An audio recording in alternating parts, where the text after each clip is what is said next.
in 2 Congress states.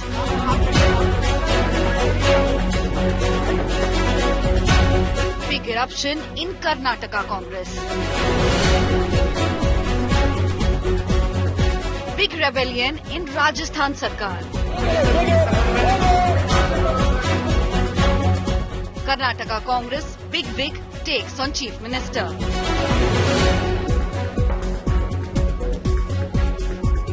Gehlot Minister waves diary of dirt.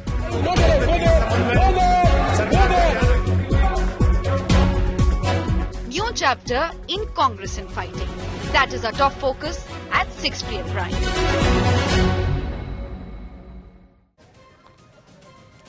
A very good evening. You're watching 6 p.m. Prime. I'm Nabila Jamal. Our top focus this hour, we're looking at the Congress versus Congress, the infighting in 2 states of the country, starting with Karnataka and Rajasthan. I'm going to take you through updates coming in. Let me start with the headlines first. Parliament washed out once again amid opposition uproar demanding debate on Manipur violence. Home Minister Amit Shah roars, ready to discuss Manipur in the Parliament, he says. मैं सदन में चर्चा के लिए तैयार हूं कि विपक्ष को चर्चा करने देना नहीं चाहता और इस महत्वपूर्ण मसले पर पूरे देश के सामने सच्चाई जाए. Sacked Gehlot Mantri Rajendra Gudha, marshalled out of the Rajasthan Assembly, claims a red diary that he has with incriminating evidence. As he brandishes it in the Assembly, he was escorted out. BJP cries foul, says that red diary, which was snatched by Gehlot, is really proof of his corrupt deeds. Big relief for Muslim side. Top court orders 2-day stay on ASI's Gyanvapi Mosque survey. Muslim side given time to move the High Court against the survey. Row over Oppenheimer Bhagavad Gita sex scene. INB Minister Anurag Thakur miffed over the censor board's clearance for the movie. Demands deletion of that objectionable scene. Elon Musk says goodbye to the iconic Twitter Bluebird logo. Now Twitter is rebranded with the logo X. Iconic bird logo officially has been replaced. Drone strikes in Moscow hit multiple buildings near Russian military intelligence headquarters. Russia claims multiple other drone attacks thwarted, holds Ukraine responsible.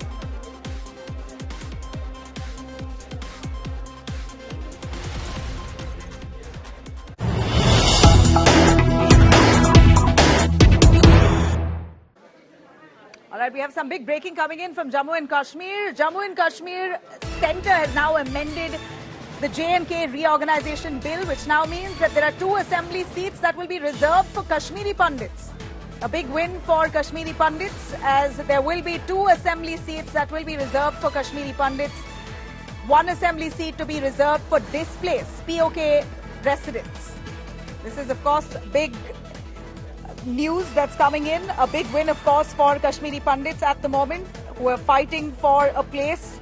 Now you've got very soon elections to happen in Jammu and Kashmir. This is the delimitation commission that's set up for Jammu and Kashmir. That's now recommended 2 assembly seats to be reserved for displaced Kashmiri Pandits on nomination basis and some seats for displaced communities from POK. Now, sources say the Modi government is likely to bring an amendment to Jammu and Kashmir Reorganization Act in the current session of the Parliament, and once passed, there will be 2 assembly seats over and above the total intake reserved for Kashmiri Pandits on nomination basis, and 1 seat for displaced residents of POK. Let me cut across to Sunil Ji Bhatt, joining us live for more on that. Sunil, this is certainly a big win, a welcome move for Kashmiri Pandits. They were waiting for a news like this. 2 assembly seats that will be reserved for Kashmiri Pandits and 1 that will be reserved for displaced residents of POK. Absolutely, Nabila. You know, after the abrogation of Article 370 and 35A and reorganization of Jammu and Kashmir state, then, the union government had constituted a delimitation commission, and it was asked to carry out the delimitation exercise in Jammu and Kashmir. After the delimitation, exercise was done, delimitation commission submitted its report, and in its report, the commission had recommended that 2 seats should be reserved for the displaced Kashmiri Pandits, but on nomination basis. And similarly, the commission had also recommended that seats should be also reserved for the displaced people from Pakistan-occupied Jammu and Kashmir on nomination basis. So these seats will be over and above the total intake. After the delimitation, the strength of Jammu and Kashmir Assembly is 90. So on 90 seats, elections will be held. 7 more seats were added after the delimitation process. And over and above these 90 seats, 2 will be given to Kashmiri Pandits and 1 will be given to the displaced communities from Pakistan-occupied Jammu and Kashmir. So this was the recommendation of, delimitation commission. And now we are learning that the Modi government is going to bring Jammu and Kashmir Reorganization Amendment Bill. And once this bill is passed, then in the J&K Assembly, there will be 2 more, members, and these members will be nominated by the Lieutenant Governor of Jammu and Kashmir on nomination basis. Similarly, 1 member from the Pakistan-occupied Jammu and Kashmir, displaced communities will be nominated to the J&K Assembly. Nabila, I will quickly get a reaction from the chief spokesperson of Jammu and Kashmir Congress, Mr. Ravinder Sharma. Mr. Sharma, you are aware of the new development that has taken place. Your reaction? What is the reaction? What is the stand of Congress party on this issue? See, we had met the delimitation commission and we had demanded that adequate representation should be given to the Kashmiri displaced people as well as the POJK displaced people. But this kind of representation, not by way of nomination, would not be justice to the community. First of all, they should be given the right to elect their genuine representatives. And that provision is already there in the Sikkim, where Sangha Assembly constituency is there.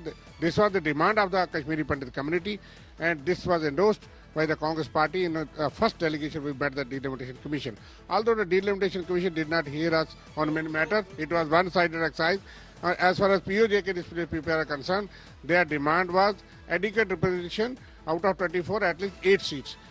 Nominating 1 member would be great injustice and close to the people. You are not satisfied with that? This kind of, they should give them right of electing their representatives, and they should have elected representatives.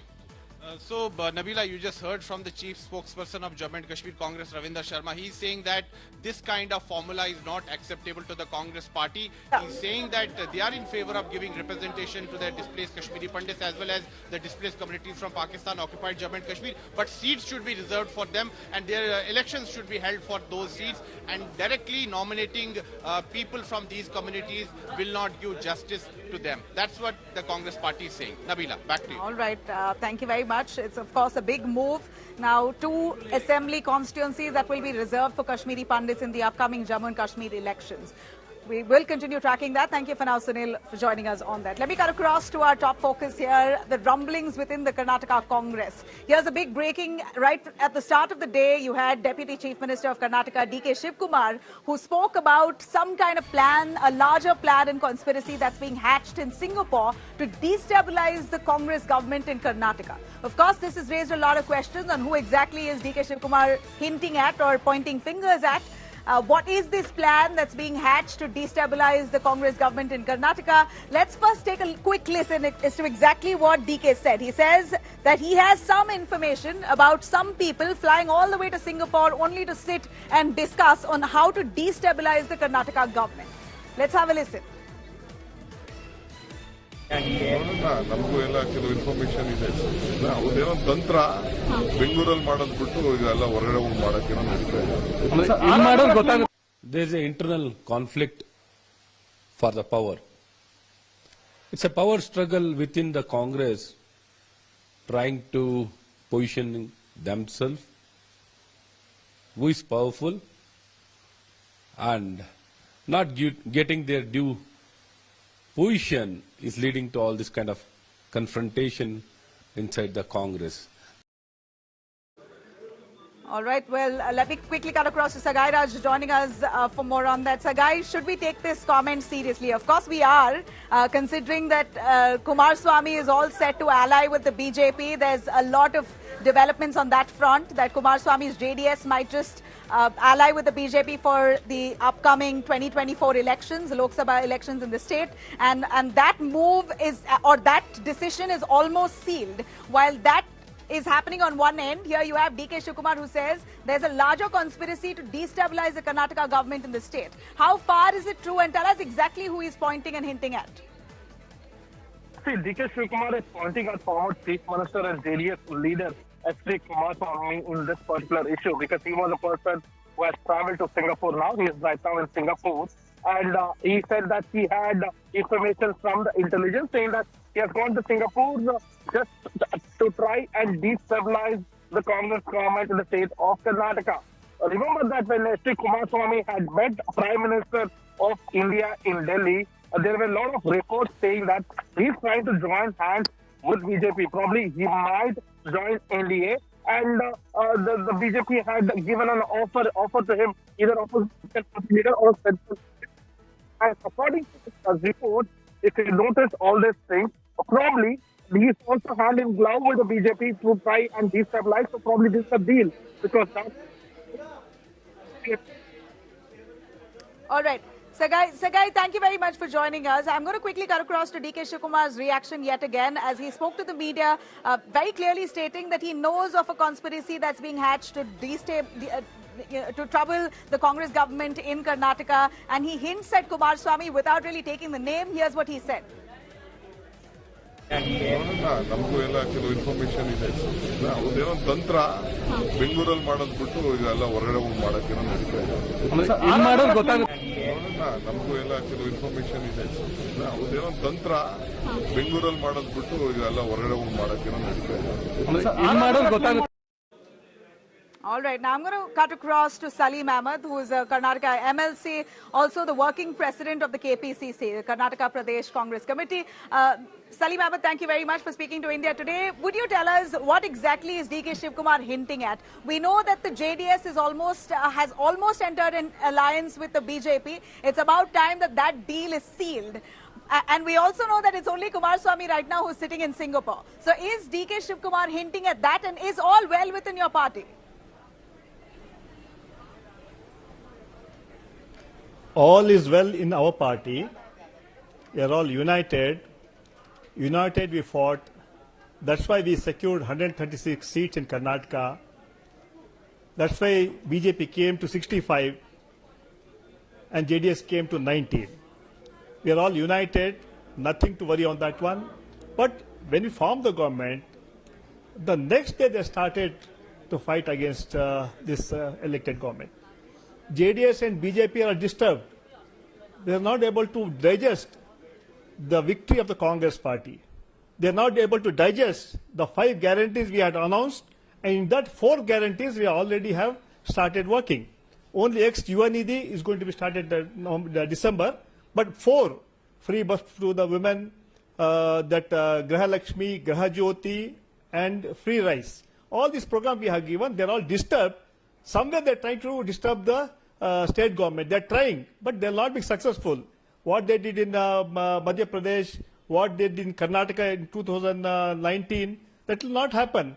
The people of Karnataka have solidly supported Congress party, but you know, BJP and JDS are joined together to fight against us. Whatever, because they are all worried about next Lok Sabha elections.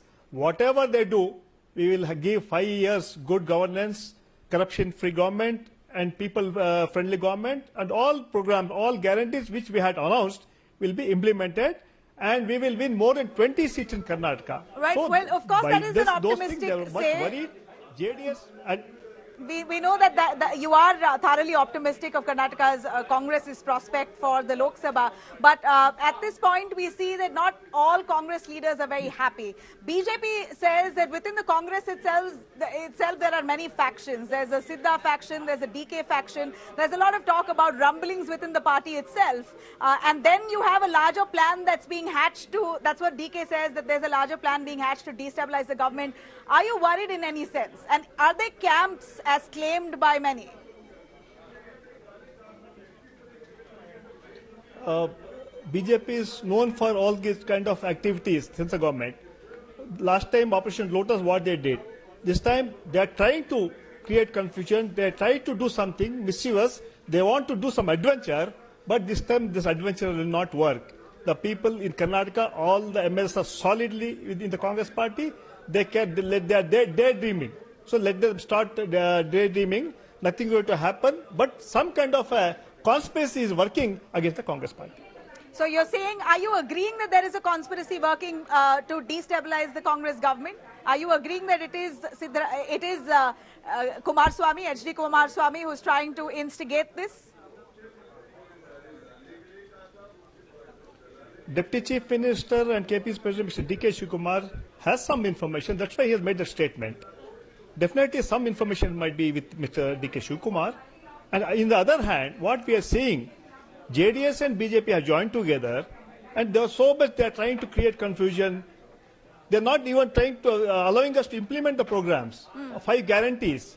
That's what they are disturbed. In that case, that's even you know what BJP government, central government is doing, what the Home Minister always does. So they are just trying, but I can be sure, whatever the conspiracy they try to do it, they'll not be successful this time in Karnataka. All right, so you're saying definitely they'll you're fail. saying loud and clear but some information that is there are forces working to destabilize your government, and that could be someone like HD Kumaraswamy himself.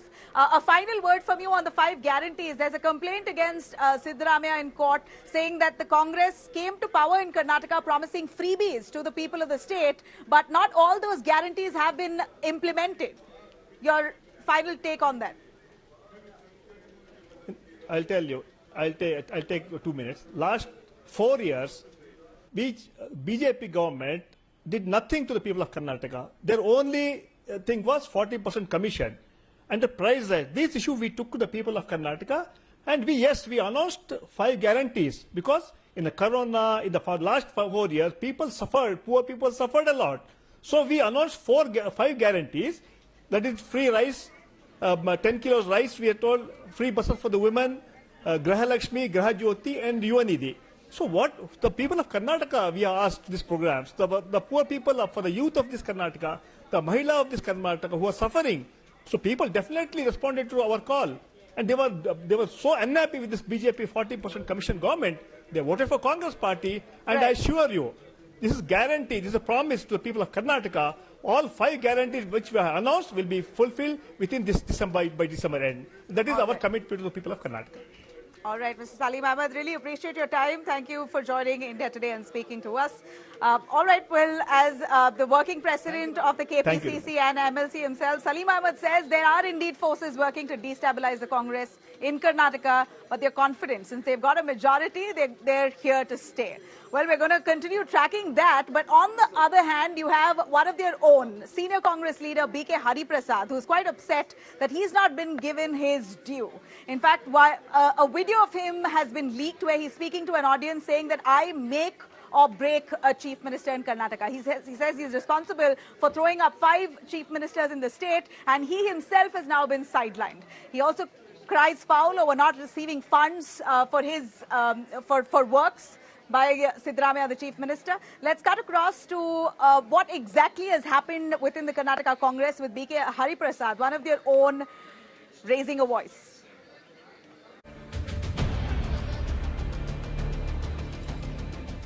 Is the infamous power fight back in the state of Karnataka? Months after Chief Minister Siddaramaiah and his deputy D.K. Shivakumar buried the hatchet and agreed to the power-sharing formula, comes a big shocker. Congress veteran and MLC B.K. Hariprasad on Saturday slammed Chief Minister Siddaramaiah for not giving him the funds to build the Koti Chinnaya theme park in Karkala, a coastal town in Udupi district. B.K. Hariprasad calls himself the kingmaker, who knows how to make and break chief ministers. He credits himself for the elevation of Chhattisgarh Chief Minister Bhupesh Baghel. Udupi ಜಿಲ್ಲೆ ಕಾರ್ಕಳದಲ್ಲಿ ಕೋಟಿ Chennai theme ಪಾರ್ಕ್ಗೆ 5 ಕೋಟಿ ರೂಪಾಯಿ ಕೊಡಿ ಅಂತೀವಿ. ಕೊಡ್ತೀನಿ ಅಂತ ಹೇಳಿದ್ರು, ಆಮೇಲೆ ನೋಡಿದ್ರೆ ಅದು ಶೂನ್ಯ, ಬರಲಿಲ್ಲ. ರಾಜಕೀಯವಾಗಿ ಬಿಡಿ, ಅವ್ರು ನನಗೇನು ಸಹಾಯ ಮಾಡ್ಲಿಕ್ಕೆ ಆಗೋದಿಲ್ಲ, ರಾಜಕೀಯವಾಗಿ ಬೇಕಾದ್ರೆ ನಾನೇ ಉಲ್ಟಾ ಸಹಾಯ ಮಾಡಬಹುದು. ಆಗ ಹಿಂದುಳಿದವರಿಗೆ ಸೇರಿರ್ತಕ್ಕಂಥ ಭೂಪೇಶ್ ಬಘೇಲ್ ಅಂತ ಹೇಳಿ ಅವ್ರನ್ನ ನಾನು ಆಯ್ಕೆ ಮಾಡಿ ಸುಮಾರು 6 ವರ್ಷಗಳ ಕಾಲ ಸತತವಾಗಿ ಛತ್ತೀಸ್ಗಢಲ್ಲಿ ಅವ್ರನ್ನ ಮುಖ್ಯಮಂತ್ರಿ ಮಾಡಿ ಬಂದಿದ್ದೀನಿ. ಅಂದ್ರೆ ಮುಖ್ಯಮಂತ್ರಿ ಮಾಡೋದು ಇಳಿಸೋದು ನನಗೆ ಬಹಳ ಚೆನ್ನಾಗಿ ಗೊತ್ತಿದೆ. कभी डीके शिव कुमार बनाम Siddaramaiah. The Bharatiya Janata Party was quick to seize the opportunity to target the Congress party, claiming the role of DK Shiv Kumar behind Hari Prasad's outbursts. कभी हरि प्रसाद जी बनाम सिद्धरामैया, ये इनको जोड़ ले. पायलट गहलोत, गुडा और गहलोत, इन लोगों को जोड़ दे. छत्तीसगढ़ में जोड़ ले, हिमाचल में जोड़ दे. अपनी पार्टी को, अपने परिवार को नहीं जोड़ पाते हैं और पूरे देश को जोड़ने की बात करते हैं. Hari Prasad is a very powerful man, and whatever he has said is the claim what we have been saying. Karnataka Congress party is split house and with the 3 gates, and definitely there will be a change of guard. Hari Prasad, an OBC face, is a former Congress General Secretary. He's said to be sulking for not being included in the Siddaramaiah cabinet. Siddaramaiah's ministers hit back at Hari Prasad, slamming him for his claim of installing Chief Minister Siddaramaiah. Hari Prasad ಅವರು ಯಾವ intentionally ಮಾತಾಡೋರೋ ಗೊತ್ತಿಲ್ಲ. ಒಂದು ಇಳಿಸೋದು ಕೇಳಿಸೋದು ಶಾಸಕರ ಕೈಯಾಗಿ, ಶಾಸಕಾಂಗ ಪಕ್ಷ ಅವರೊಬ್ಬರ ಕೈಯಾಗಿದೆ. Rajasthan Congress too at the moment is witnessing infighting just months ahead of the crucial state elections. On Friday, Rajasthan Chief Minister axed rival Sachin Pilot's loyalist Rajendra Gudha for speaking out against his own government in Assembly over the atrocities against women in the state of Rajasthan. जाना चाहिए, सच्चाई है कि हम महिलाओं की सुरक्षा में असफल हो गए और ये राजस्थान में जिस तरीके से अत्याचार बढ़े हैं महिलाओं के ऊपर, मणिपुर के बजाय हमें अपने गिरेबान में झांकना है.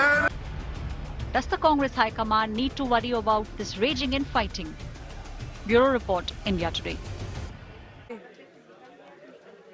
All right, now what we saw in Karnataka, we are seeing a similar situation unfold in Rajasthan. It's the Congress versus Congress in Rajasthan as well, and that's been going on for quite a while. After Sachin Pilot and Ashok Gehlot's rift, we're looking at another once upon a time minister who's now been almost sacked from the cabinet of Ashok Gehlot only because he spoke up against the Gehlot government, questioning them on the number of crimes or the kind of crimes that women face in Rajasthan. He's spoken against that and has also brandished a diary in the assembly speaking about proof that he has of the corrupt deeds of Ashok Gehlot. Because he spoke up, he's now been targeted by the Gehlot government, is what he claims. Let's cut across to what happened right from the start of the day in the Rajasthan Assembly.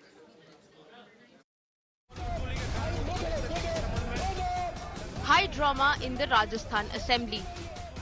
Rajendra Gudha, a minister till Friday, now an outcast within the Congress, is physically removed from the assembly on Monday by marshals. The MLA broke down outside the assembly after he was forcibly evicted from the house. देखिए, उसमें diary में कुछ भी नहीं था, तो इन लोगों को सारे मंत्री मेरे ऊपर पड़ गए थे, मुझे नीचे गिरा लिया गया था. फिर मैं डायरी नहीं दे रहा था, तो उन्होंने मुझे लाते गुस्से मार के, और डायरी में कुछ नहीं था तो क्यों निकाल रहे थे. पूरी सरकार उस डायरी के ऊपर टूट के पड़ रही थी, और वो तो दृश्य उन्होंने हटा दिए, वो सारे के सारे. जब वो गुंडागर्दी करने लगे हाउस के अंदर मेरे साथ, जिस तरीके से डायरी छीनने के लिए, मैं तो टेबल कर रहा था. Earlier, when the assembly convened, Gudha approached Speaker C.P. Joshi, flashing a red diary, claiming it contained some incriminating proof against Chief Minister Ashok Gehlot. This sparked an uproar with BJP MLAs joining Gudha in the well.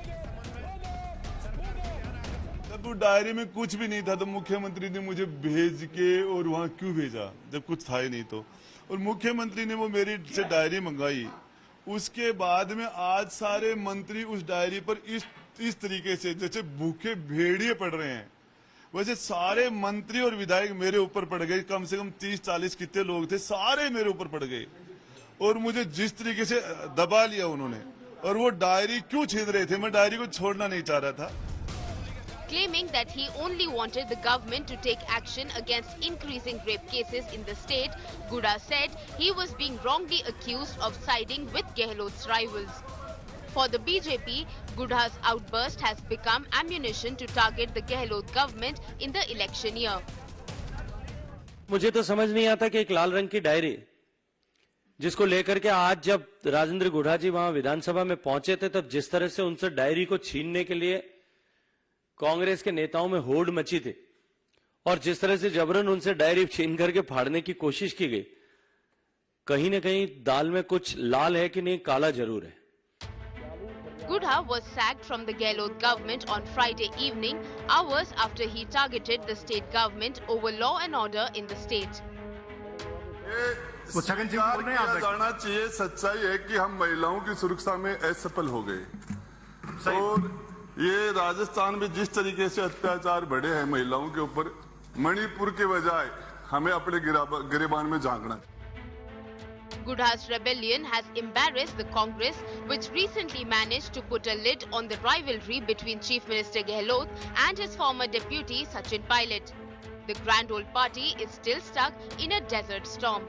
Bureau Report, India Today. All right, we see heavy rainfall in different parts of Karnataka. I'm going to take you through all those images that shows devastation in some parts of the state. Now we cut across to all the way from Himalayan and western states of India. It's southern part of Karnataka that's now received huge rainfall. Here's a quick look at areas in Udupi. That's where a man has slipped and fallen into a waterfall while viewing the falls due to heavy rains. Cops are yet to find the body of the man. Search operations still underway.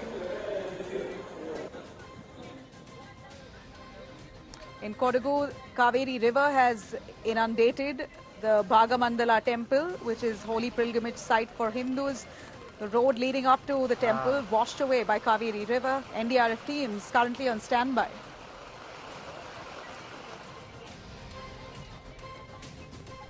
In fact, due to heavy downpour, water levels in Harangi Dam, Karnataka has increased significantly. As a result, the rate of outflow of water has also increased in Harangi Dam, forcing officials to open all 4 gates of the dam. Rain has also lashed parts of Hubli district in Karnataka. Due to rainfall, several areas of the city have been waterlogged. Normal life has come to a complete halt due to incessant downpour. In Karnataka's Chikmagaluru, a flood-like situation has emerged due to heavy rainfall. Streets have been completely submerged underwater.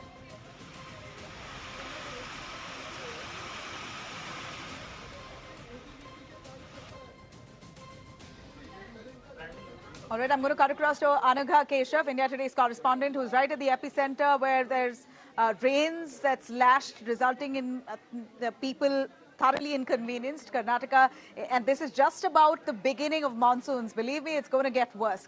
Anagha Keshav right now in Kodagu district. You know, I'm standing at the Harangi Dam, which is located near Hudugur village, which is also next to Kushal Nagar. You know, the water level in this dam has significantly increased to the point that the dam is almost full. And as a result of this, the rate of outflow has also been sufficiently increased. It stands at about 8,000 cusecs.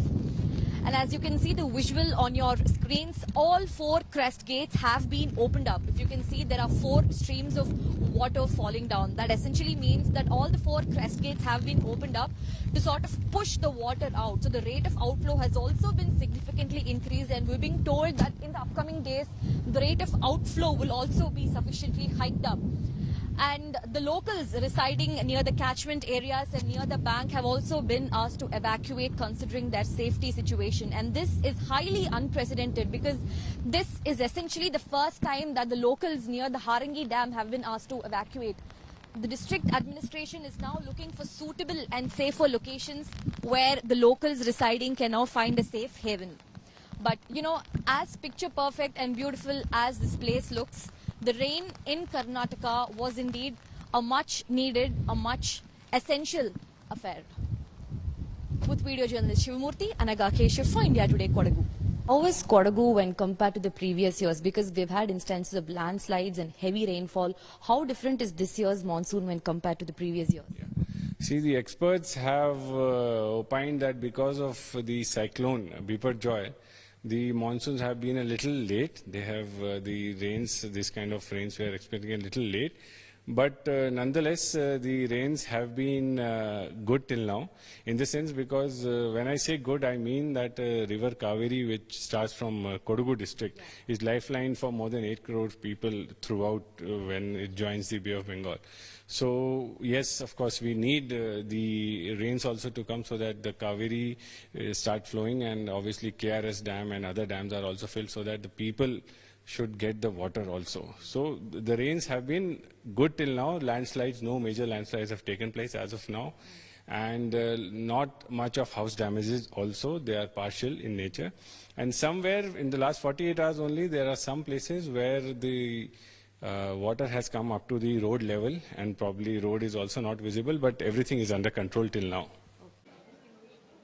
All right, I'm cutting across to Anaga, who is really braving the weather there and joining us from the epicenter in Kodagu. Anaga, as we know, Kodagu is one of those districts that really bore the brunt of landslides owing to heavy rainfall just a few years ago. And we're seeing heavy rainfall that's lashed Kodagu district this time around as well. It's just about the beginning. We know the situation is only going to get worse. Is that right? Well, Nabila, the good news for now is that Kodagu district is sufficiently well prepared to tackle whatever is going to come its way. Because remember, we have close to 450 people, deployed, especially for the rescue and relief operations in Kodagu. So Kodagu, when I spoke to the Deputy Commissioner, he sounded pretty confident that he could take on whatever came to Kodagu's way, because Kodagu has really, as you rightly put it, has borne the brunt of a lot of, of a lot of disastrous calamities. There was a landslide that happened over 3 years back that really claimed a lot of lives. Even people had to relocate to rescue and relief camps as well. So really it looks like this time Kodagu has sort of learnt its lessons. They are very well prepared. There are over 450 men and women across fire and rescue department, police personnel, both men and women have been specially trained for this rescue and relief operations. 10 NDRF teams and 10th battalion have also been deployed, especially in the Kodagu district, for this operation. So, even when I visited Kodagu, the situation wasn't as bad as it was last year. This time, yes, the monsoon is a little late. That was a much needed respite that, that the agricultural, I know the Kodagu rains are really wanted. heavy. Yeah. So there is some good news in Kodagu this time. All right. Thank you very much, Anaga. And please stay safe. I'm going to quickly cut across to a India Today breakdown, giving you images from Karnataka to Gujarat. Flash floods and quite heavy downpour in different parts of these states. Let me cut across to the monsoon fury. That's just about beginning.